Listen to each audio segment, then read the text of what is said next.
Pode ser, irmãos? Amém? Amém. Se passar 5 minutinhos, tem problema? Amém, assim seja. Tem problema então? Misericórdia. Mas não vou passar não. Quero ser bem rigoroso aqui com o horário. Vamos lá. Jó, capítulo de número 1. Jó, capítulo 1. Quem já encontrou, diga amém. Vamos ler. Jó, capítulo 1, versículo 1. Evite circular pela igreja, evite conversar quando a palavra esestiver sendo ministrada. Amém? Havia um homem na terra de Uz, cujo nome era Jó, e este era um homem sincero e reto e temente a Deus, e desviava-se do mal. E nasceram-lhe 7 filhos e 3 filhas, e era o seu gado 7.000 ovelhas, 3.000 camelos e 500 juntas de bois, 500 jumentas, e era também muitíssima a gente ao seu serviço, de maneira que este homem era o maior de todos os do Oriente. E iam seus filhos e faziam banquetes em casa de cada um no seu dia, e enviava e convidavam as suas 3 irmãs a comerem, a beberem com eles. Sucedia, pois, que tendo decorrido o turno dos dias de seus banquetes, enviava Jó e o sacrificava, e levantava de madrugada e oferecia holocaustos segundo o número de todos eles, porque dizia Jó: porventura pecaram os meus filhos e blasfemaram de Deus no seu coração. Assim fazia Jó continuamente. Agora eu quero que você preste muita atenção a partir do verso 6. Olha o que diz: e vindo um dia em que os filhos de Deus vieram se apresentar perante o Senhor, veio também Satanás entre eles. Então o Senhor disse a Satanás: de onde vens? E Satanás respondeu ao Senhor e disse: de rodear a terra e passear por ela. E disse o Senhor a Satanás: observastes tu o meu servo Jó? Porque ninguém há na terra semelhante a ele, homem sincero e reto e temente a Deus, desviando-se do mal. Então respondeu Satanás ao Senhor e disse: porventura teme Jó a Deus debalde? Porventura não cercaste tu de bens a ele e a sua casa e tudo quanto tem? A obra das suas mãos abençoaste, o seu gado está aumentado na terra. Mas estende a tua mão e toca-lhe tudo quanto tem, e verás se não blasfema de ti e da tua face. E disse o Senhor a Satanás: eis que tudo quanto tem está na tua mão, somente contra ele não estendas a tua mão. E Satanás saiu da presença do Senhor. Somente até aqui, todos digam amém. Feche os olhos, curva a sua cabeça agora.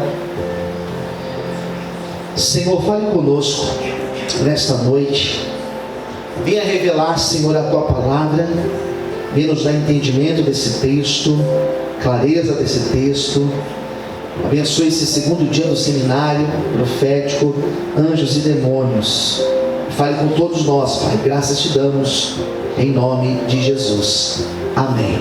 Quantos podem aplaudir o Senhor nessa noite? Glória a Deus. Louvado seja o nome do Senhor. Bom, queridos, eu fiz uma divisão para trazer para vocês um assunto simples, objetivo, né? Dentro desse tempo curto que eu tenho para falar. Como eu disse na semana passada, ou melhor, como eu disse na terça-feira, no culto passado, todo este assunto que eu estou tentando abordar nesses 3 dias É um assunto que geralmente eu demoro 15 horas para abordar. 15 horas. São 5 dias de aula. Cada aula com 3 horas de duração. Então, pegar tudo isso e resumir em 3 pregações de 30 a 40 minutos fica difícil. Na terça-feira, eu fiquei mais focado em falar sobre os anjos, função dos anjos, como que os anjos foram criados, o que é responsabilidade dos anjos, como nós devemos nos relacionar com os anjos. Falei um pouco sobre o anjo do Senhor, mas o tempo foi rápido, então não deu para falar muitas coisas. Mas acredito que o nosso culto de terça-feira deu para trazer noções básicas naquilo que fala, naquilo que a Bíblia diz sobre anjos. Considerando que falar de anjos e falar de demônios é falar de algo que aparece em toda a Bíblia, desde Gênesis, desde o jardim do Éden, até Apocalipse, nós encontramos demônios sendo citados, nós encontramos anjos, e nós estamos falando de um assunto que ele é curioso, e não apenas curioso, mas ele é um assunto que é cercado de misticismo, de ideias mitológicas. Existem pessoas que estão dentro da igreja, das nossas igrejas, e ela tem uma concepção católica, por exemplo, acerca de anjos e demônios. Ela tem uma concepção espírita acerca de anjos. Ela tem uma concepção de outras religiões. Por quê? Porque a sociedade é influenciada por essas outras religiões. São pessoas que são influenciadas por filmes, por literaturas. São pessoas que são influenciadas por aquilo que foi ensinado, às vezes, dando uma novela. E ela cria na sua mente uma noção de anjos e demônios que biblicamente, e nós vamos falar de Bíblia, biblicamente não existe base para se acreditar nisso. Então a minha ideia, ao trazer esse conteúdo para os nossos cultos da semana, desta semana, não é esgotar o assunto, não é falar tudo que eu sei sobre anjos e demônios, não que eu saiba muita coisa, mas não é falar tudo, ou esgotar tudo, não é isso, mas é dar algumas noções do que nós entendemos que é anjo, que é demônio, e aquilo que não é. Para esse nosso encontro de hoje, eu quero dizer um pouco mais sobre aquilo que é atribuído aos demônios e aquilo que não é atribuído aos demônios.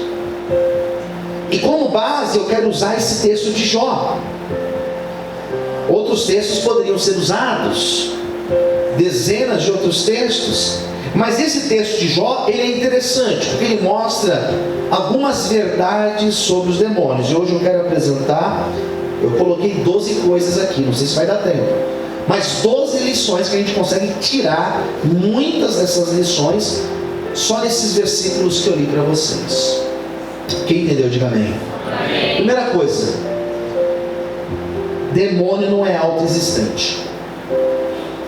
Demônio, ele não é algo que existiu por vontade própria. Demônio é uma criatura.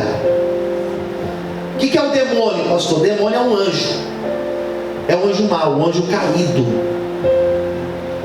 É um anjo, aquela terça parte que se rebelou contra Deus e foi lançada, foi precipitada dos céus. Então, tanto anjo como demônio, como nós humanos, como tudo aquilo que existe, tudo que existe foi criado por Deus. Até os demônios, sim, até os demônios Porque na verdade eles foram criados anjos de luz. Então os demônios, eles não são autoexistentes, são criaturas. Segunda verdade que nós podemos entender nesse texto: tanto os anjos como os demônios, e eu disse isso aqui na terça-feira, que depois que Jesus passou pelo processo da tentação, lá em Mateus capítulo 4, o último versículo 11 diz o que? Depois veio o anjo e o serviu. Qual é a função do anjo? Servir. E qual é a função dos demônios? A mesma dos anjos. Se os anjos obedecem à ordem de Deus, os demônios também, eles obedecem à ordem de Deus. Quem entendeu, diga amém. São servos. Eles obedecem à ordem de Deus. Mas espera aí, então, qual que é a diferença do anjo mau para o anjo que é bom, pastor?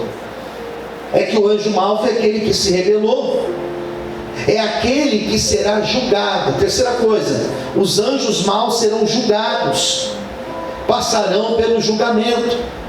O inferno, que é um lugar espiritual que está sendo citado em alguns textos da Bíblia, principalmente em Apocalipse, o inferno ainda não foi inaugurado, ele será inaugurado. O inferno será inaugurado, e os demônios serão julgados e serão lançados no inferno, juntamente com a besta, juntamente com o falso profeta, juntamente com o anticristo. Está lá em Apocalipse. Os demônios serão julgados pela sua rebelião contra Deus e serão condenados. Então, em primeiro lugar, são criaturas. Em segundo lugar, servem a Deus. E em terceiro lugar, serão julgados. Daí vem a quarta ideia, que é uma ideia que é debatida. Já participei de debates com outros teólogos para falar dessa quarta ideia. Porque alguns perguntam: pastor, e o diabo? Está preso ou está solto? Porque para muitos o diabo está preso. Está preso, não está operando. Isso para alguns teólogos. Porém, biblicamente é mais fácil entender que o diabo está solto. Como a gente sabe, pastor? Jó, capítulo de número 1. Diz a Bíblia que o diabo foi até a presença de Deus. E se ele teve acesso até a presença de Deus, ele está preso ou ele está solto, gente? Ele está fraco, ele está solto.